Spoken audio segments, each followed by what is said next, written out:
This is our newest build, our pandemic tank. This is what we've been doing since the lockdown started and how we're doing the stay-at-home order act the right way.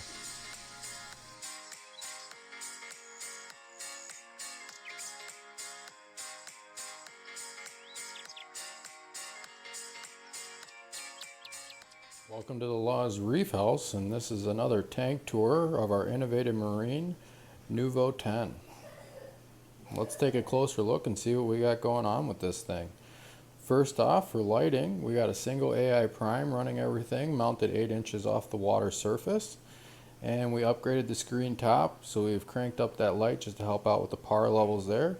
Most things in this tank from the top down is about 175 down to about 50 par. As far as flow going in this tank, let me slip on the filter so we can get a better look at everything. And we are running the Haggard that we bought off of Amazon, 260 gallons an hour. And then we ran a random flow generator with an upgraded return pump of the Seche 1.0. The heater is a 50 watt titanium heater from BRS with the BRS controller. And the Livestock, as always, is trying to show off here. This is our premium gladiators from Live Aquaria. And we do have a Banggai Cardinal hiding out. Oh, there's the little guy right there. He'll probably outgrow this quicker than the clowns, and then we'll rehome him, and when we're ready to upgrade this tank, we'll get a bigger home for those guys too. As you can see, we got a lot of corals going on in this tank. It's holding a few of my other corals from my big tank until we're ready to figure out where we want to place everything in there. But everything's been thriving in here. Now it's hard to get every coral to cooperate at the same time. Those Duncans probably double in size, but there's 3 heads on those. We got some trumpets, some gonoporas. This Favia started off as 2 heads. Now you can see we got 2 down here, 2 big ones here. Come over to the side, got another one over there. And then the star of this tank is going to be the 2 of the hammer corals. Got the purple and green one here, and if you look close enough, it actually was starting to recede in our big tank, and 1 head actually died. Now this big one covers it so much that it's really hard to tell anymore on how big that thing used to be. And then we got the gold one here, which is always happy. We had some fermented snails that got on there. We got those off, and that thing's been happier than ever. We got the mushroom garden. I'll come around to this side, get a better look at those. Got the red and purple mushrooms. And as you can probably already tell, a ton of zoanthus. I don't know names of zoanthus, so I won't try to remember them all, but I do know those are the AOIs from Worldwide Corals. It's a handful of Worldwide Coral ones, and that's about all I know for the names on there. But there is a ton going on. This is the one that my wife was really looking for. That's the Constellation, so I do remember those.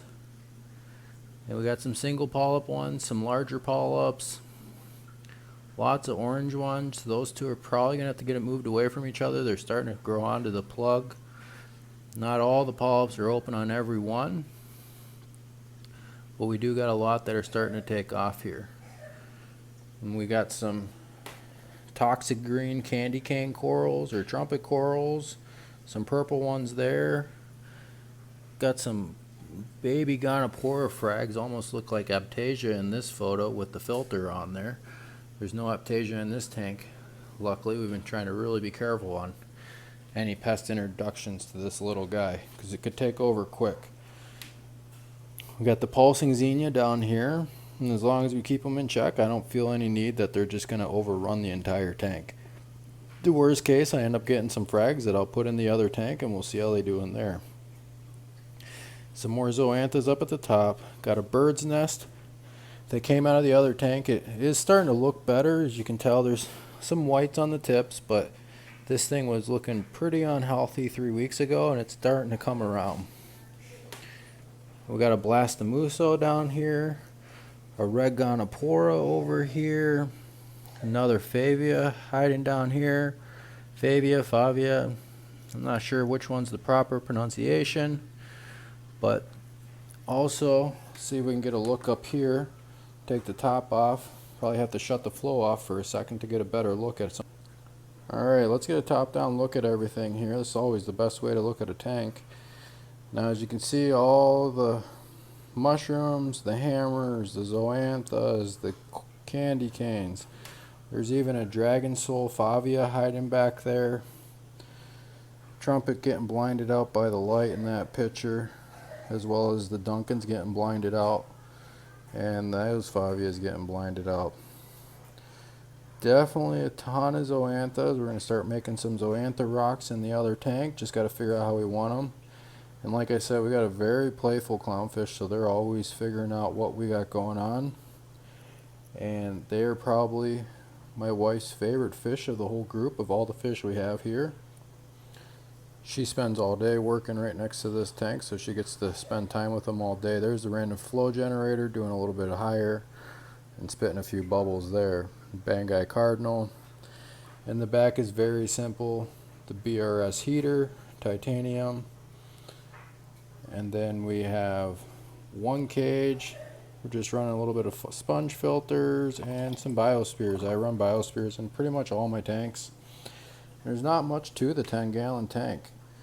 It's a great little tank, and everyone says they're harder because they're smaller, but if something parameter-wise goes off, nothing a simple water change can't fix, or a really small dose of alkalinity or calcium. We probably only dose, I want to say 2 mil a day to this thing right now.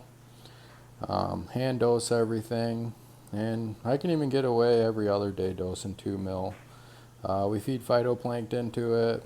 We seeded it with the rock, putting it in the sump and letting it seed in there, and got plenty of copepods in there. And we're not looking to add any more fish, just some corals, and let everything grow out. Start fragging them up, start making some zoantha rocks, putting them in the other tanks, start dispersing everything. But the best thing about a small tank is you can fill them up quick, and it can look like a full reef tank that you've been working on for years, even though this tank's only been up for March, and I think we didn't even add any fish till about April. So this is a fairly young tank, and it already looks starting to fill out very nicely and very quickly. So we appreciate you stopping by, take a look at another one of our tanks.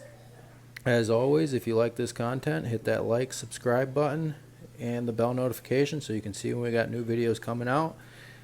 And if you got any suggestions for any future videos on equipment, DIY projects, or any fish we have and you want to know more about, or corals we have and you want to know more about, just leave it in the comments below and we'll get you a video. Have a great day.